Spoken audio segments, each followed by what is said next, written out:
what has to happen, and I don't know if she's done this, is for a student who's at a 12, or for all of these students, like there needs to be like that backup piece of identifying what their phonics gap is, and what their specific sight work gap is. And if she is not doing action specifically targeting deficit areas in those two things, then that needs to happen like right away. And then this new student, Leonte Carson, who's at a 3, that's, you know, I definitely want to know more about that, because that's going to hold her back from meeting goals with him. She's got to get more information. So step 1 is I need to know, have you done the core? Have you identified the phonics and their fluency gap? If so, what are you doing to address it? If not, here's what you need to do, because you're not going to meet your DRA growth goals if they still have a persistent gap in Did she go to one of the literacy professional development sessions? Do we know which one she went to? She went to ULFs.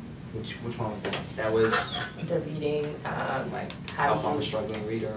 No, I did that one. Okay. So I mean, I can outline with her because it's like really clear steps just to do to help the struggling reader. So I might just walk through those 6 steps with her if she hasn't gotten that level of clarity. I feel like that's a key question you need to answer. Yes, you need to know I mean. What has she already, especially because her students are so low on that specific DRA level, like what has she already done with phonics? And if she hasn't done the things necessary, we need to figure out why.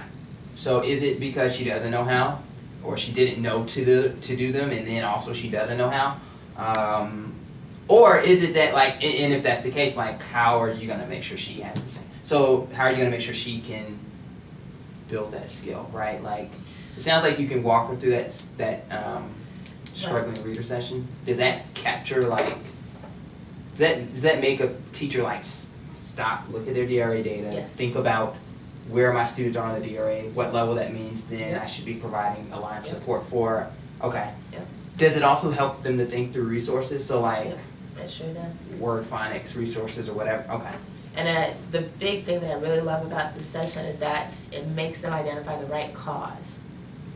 So they first have to look at the DRA data, identify where their kids should be, then determine how large the gap is. Then they have to use this document to determine, okay, what's the cause of the gap based on everything I know about the student, not just DRA, like from running records, from what I know listening to them read, from the most recent comprehension assessment, etc. And then they have to identify the right gap, the right cause, and then there's a series of aligned strategies, activities, and mini lessons, ideas, in order to make plans for that. So, yeah. So, sounds like, let's name a couple of things. What would be the student change in this case for these 4 groups of kids?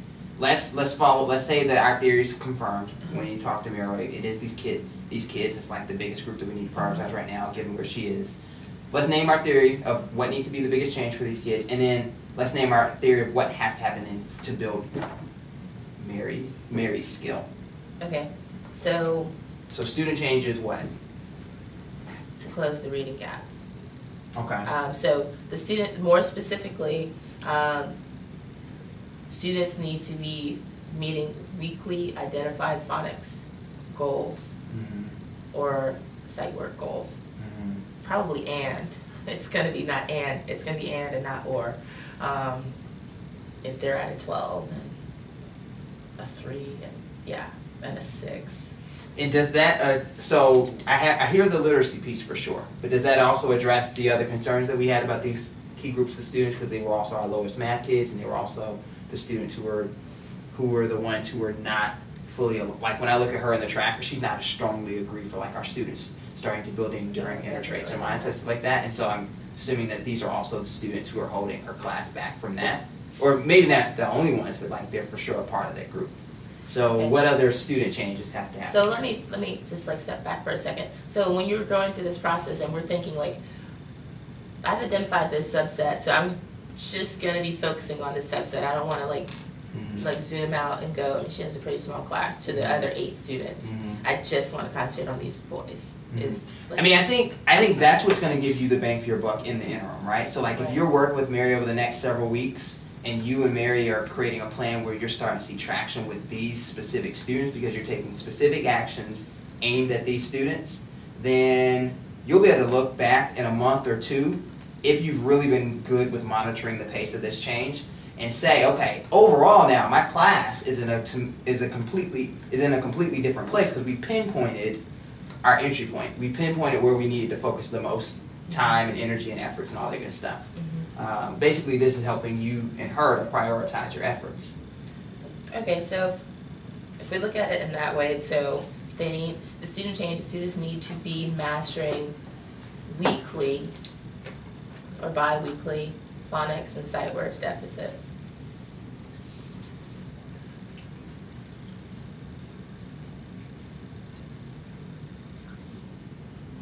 All right, what else? What other student changes? I feel like we might not be able to name the others, but I feel like the others might be more of a question that we're going to have answered in the conversation with Mary.